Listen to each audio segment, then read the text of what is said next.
سے کر دیا۔ اور کبھی یوں بھی اعتراض کر دیا جاتا ہے کہ یہ دیکھیں جی حضور صلی اللہ علیہ وسلم کی اگر حضرت زینب، حضرت ام کلثوم، رقیہ حقیقی بیٹی ہوتی ہیں تو حضرت فاطمہ کے متعلق تو نبی صلی اللہ علیہ وسلم نے کہا ہے کہ میری بیٹی فاطمہ یہ جنت کی عورتوں کی سردار ہے، یعنی جنت کے سردار ہے۔ بے شک حضور صلی اللہ علیہ وسلم نے کہا ہے، تو باقی بیٹیوں کے متعلق کیوں نہیں کیا؟ کل قیامت کے دن اگر باقی بیٹیاں آ کر حضور صلی اللہ علیہ وسلم سے سوال کریں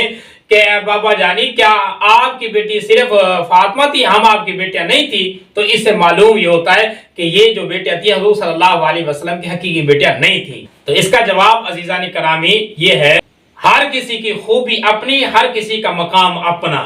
اب پہلی تو بات یہ ہے کہ حضور صلی اللہ علیہ وسلم کا یہ نافرمانا کیا اس بات کی دلیل ہے کہ حضرت زینب، حضرت ام کلثوم وغیرہ جتنی بیٹیاں ہیں وہ ساری کی ساری جنت کے سردار نہیں ہیں،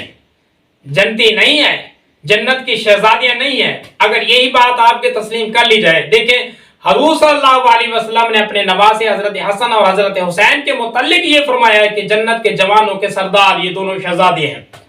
اور ادھر حضور صلی اللہ علیہ وسلم کے بیٹے حضرت قاسم، حضرت ابراہیم، حضرت عبداللہ جن کو طیب اور طاہر بھی کہا جاتا ہے، یہ بیٹے ہیں حضور صلی اللہ علیہ وسلم کے، ان کے متعلق تو نبی صلی اللہ علیہ وسلم نے اس طرح کی کوئی حدیث نہیں بیان کی۔ تو کل قیامت کے دن اگر یہ بیٹے حضور صلی اللہ علیہ وسلم کے کھڑے ہو جائیں، ہمارے والد محترم آپ اپنے نواسوں سے اتنی محبت کرتے تھے کہ وہ جنت کے جوانوں کے سردار ہیں، ہم جنت کے جوانوں کے سردار نہیں، تو پھر آپ کا جواب کیا ہوگا؟ تو اس کا مطلب یہ ہوا کہ حضور صلی اللہ علیہ وسلم کے بیٹے بھی نہیں ہیں، پھر انکار کر دیں آپ صلی اللہ علیہ وسلم کے بیٹے بھی نہیں ہیں، کیونکہ اگر ہوتے تو نبی صلی اللہ علیہ وسلم اپنے بیٹوں کے متعلق بھی یہ فرماتے کہ وہ بھی جنت کے جوانوں کے سردار ہیں۔ لہٰذا یہ کوئی اعتراض نہیں بنتا۔ اور ایک اعتراض یہ بھی کیا جاتا ہے